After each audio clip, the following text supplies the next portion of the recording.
2, 3. Napanaginipan kita kagabi kahit hindi ako tulog.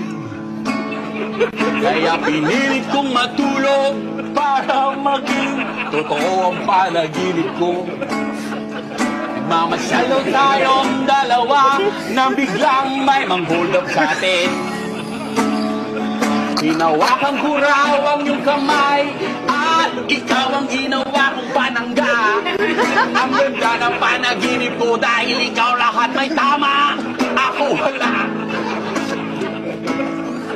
Dinala daw kita sa ospital pero iniwan din kita. Dahil napansin ko wala pala akong dalang pera. Kaya nang bumalik ako, sabi ng mga doktor sa akin, buti bumalik ka pa pare, patay na.